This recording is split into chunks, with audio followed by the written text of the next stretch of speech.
Um, me? I think we messed up while making the savings plan for Daniel's remaining fee and the house we're planning on building. What do you mean, messed up? We created it so carefully to help us meet our goal. But you're missing one obvious thing, Daniel. And what's that? I was thinking, we didn't account for inflation.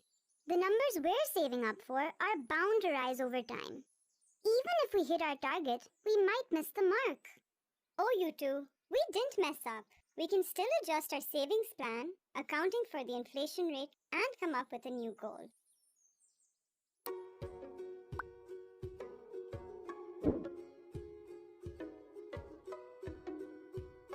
If you have 10 rupees today, you can buy one box of juice.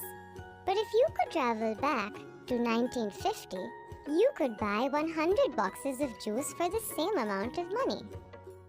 Since then, the price of almost everything has increased and will keep going up in the future. This is called inflation. It is the steady rise in prices of goods and services over time. But what causes prices to rise? Let's look at some examples to understand the causes of inflation. Suppose you have 10 cold drinks and 10 people to buy them. You decide to sell each drink for 25 rupees. Then suppose you still have 10 drinks but 20 people who want to buy them. The price of these 10 drinks could now be 30 rupees because there are fewer drinks than there are buyers. An increase in prices caused by a rise in demand is called demand pull inflation. Suppose the same cold drink that you sold for 25 rupees cost you 15 rupees to make. Then suppose the price of sugar went up. Now it costs you 20 rupees to make the cold drink that you're selling for 25 rupees.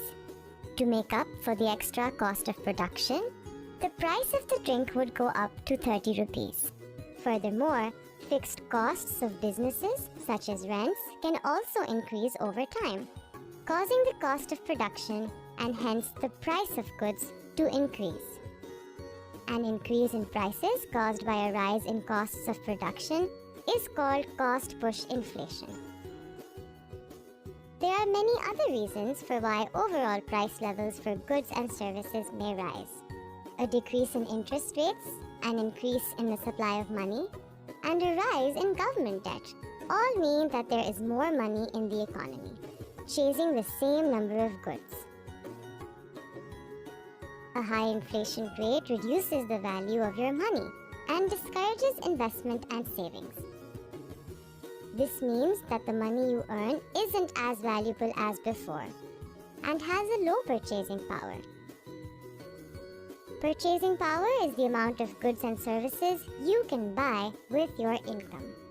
If you have a fixed income, the increase in prices will decrease your purchasing power. If your income is variable, it is possible to gradually increase it with inflation. To reduce the negative effects of inflation, the government can increase taxes. When taxes increase, you have less money left over to spend on goods and services. Increase interest rates. This discourages people from borrowing money and offers better returns on savings in a bank.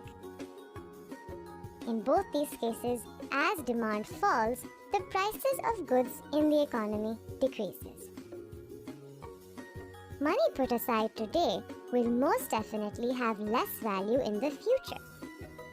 Since inflation negatively affects the value of your savings, you need to adjust your savings goal accordingly.